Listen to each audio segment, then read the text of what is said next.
Hey there people, today I'm going to investigate Spain by Corea, which has such a cool solo form to play over. You're going to have a lot of fun with it. I'm going to have an analysis, a real in-depth analysis. I'm going to show you an etude that I wrote for this tune, which only uses arpeggios, and you can download it in the description box. There's a PDF with an audio track and the etude and everything that I'm talking about in this video today. And I'm also going to talk about the scales you can use, and I'm also going to improvise and just talk about a little bit about the stuff that I'm thinking and how I'm trying not to repeat myself too much. So let's get right into it. Start by writing down the diatonic chords in the key that you're in. We are in D major. Here are the diatonic chords. You can just write down the Roman numerals, and maybe also always write down the secondary dominant. That comes in really handy. And like this, if you have a look at this sheet, you can already analyze all the chords because they're either diatonic or secondary dominants. But still, I want to talk a little bit about the scales and stuff that you can play. So the G major chord is on the 4th degree in D major, so we can play a Lydian scale, but we can also play just like G major scale. That works also very well. And a nice trick that you can check out for yourself is to play the F sharp minor pentatonic over a Lydian chord.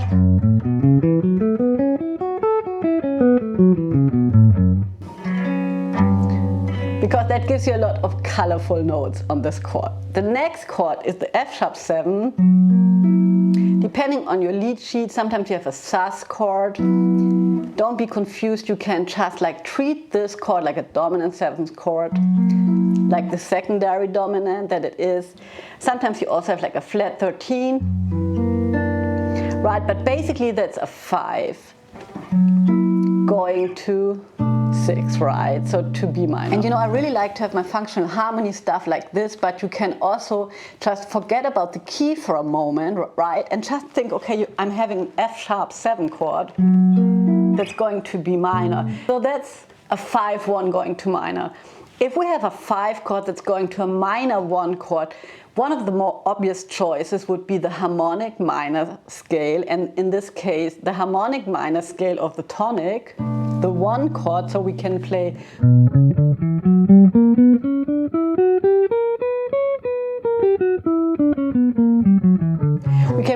B harmonic minor on the F sharp 7 chord, especially if the F sharp 7 chord really goes to this 1 chord, because we'll see in a minute that that's not always the case, right? And the other option, if you're having a 5-1 in minor, is the altered scale. That's a sound that I like a lot, right? If you have the F sharp 7 chord, you can always think the melodic minor scale half step higher.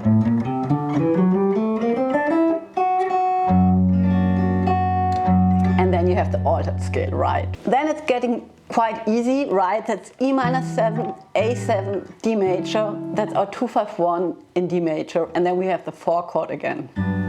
So over this 2-5-1, you can play what you play over any 2-5-1 in major. You can play just like D major over all 3 chords to get started. But if you want to outline the changes, you can start by playing the arpeggios, or just insert your favorite lick for a 2-5-1 progression in this place. And then we have the C sharp 7 sharp 9 chord, which comes in so beautifully here. That's another secondary dominant 5 going to F sharp minor, right? Or in this case 5 going to F sharp 7. Anyways, it's going a 5 down, right? So again, we can either play the F sharp harmonic minor scale,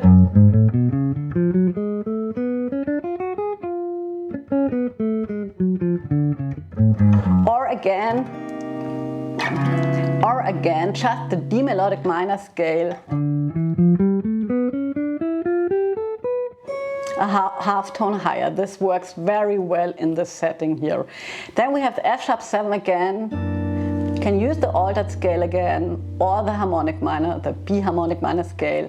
Then we have B minor, right? So we are now in the relative minor. We can play B Aeolian, that would be the D major scale, but we can also try to have a Dorian sound, a melodic minor sound.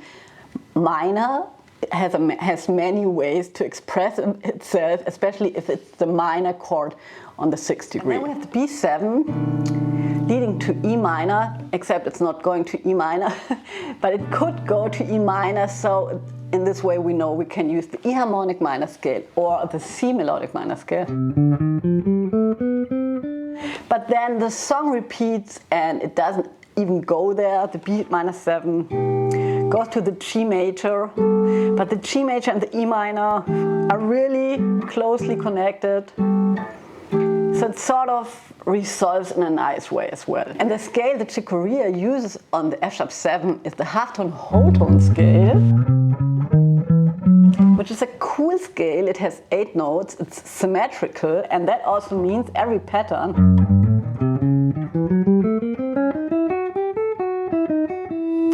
can be shifted across the fretboard. And I like to visualize this shape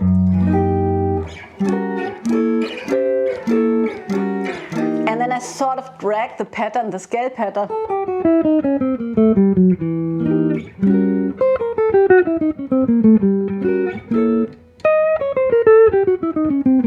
along with it. And that's also a very nice sound because you have like, it's still a dominant 7th chord, but you have the sharp 11, you have the 13, and you have the sharp 9. So I like this chord. To play a solo in a way that the chords are reflected in the lines are played, that's a really good goal. If you have been improvising for a while, you feel stuck, maybe that could be your next chapter sort of. But of course it's a lot of scales and chords and what have you, and how can you start? Start like I did. I played the arpeggios for many years. I only played the arpeggios, so I didn't have to make a choice about the scale, and that was cool for me because also if you play the arpeggio you can really hear the chord.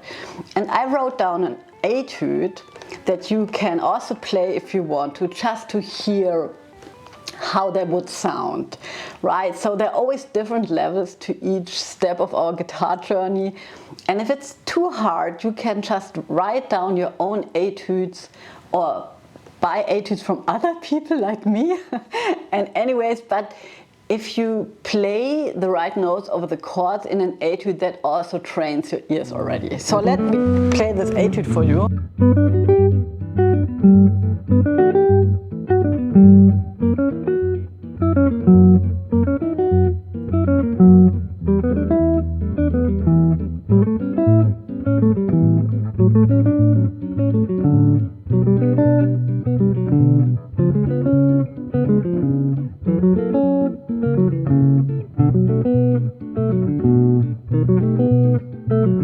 And I really love Brazilian music, and I love to play samba and bossa nova, and in the PDF you also find some chords and some voice leadings and maybe some chords that are not so popular, that you might not know, but that work so well here.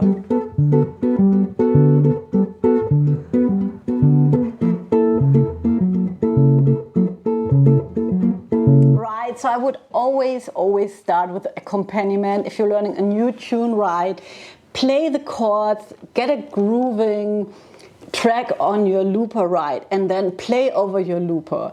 Because if you know the chords, and I know I'm repeating myself, but if you know the chords by heart, it will be so much easier to play a solo over it, and you know the tune in a way that you already know the next chord without even thinking about it.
And yeah, that's so much fun, right? And you can already hear the changes.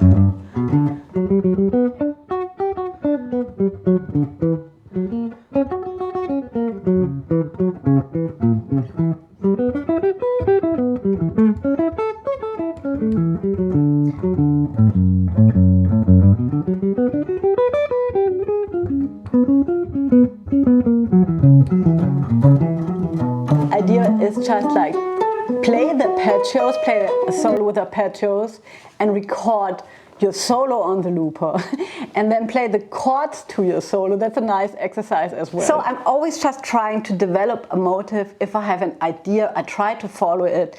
I'm trying to give myself restrictions, like, you know, it can be anything, like from playing in one position all the time, only playing ascending lines, only playing descending lines, having wide leaps, what have you, but I'm giving myself sort of an idea. The idea can also be like I'm always looking for two notes on one string that are a whole tone apart. Like if I have my G major arpeggio, G major scale here, I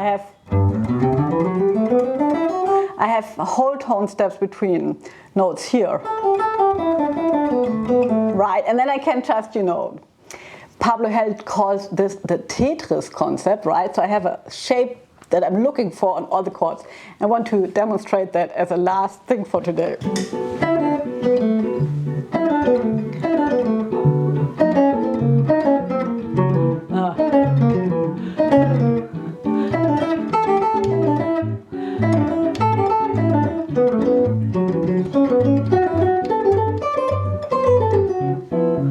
Oh God.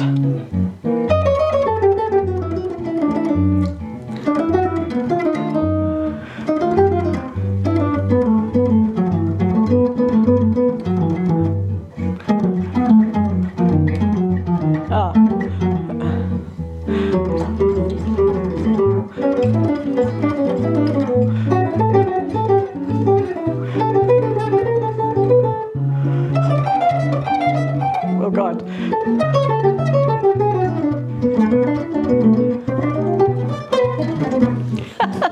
Okay, that's it. Go and practice. Bye.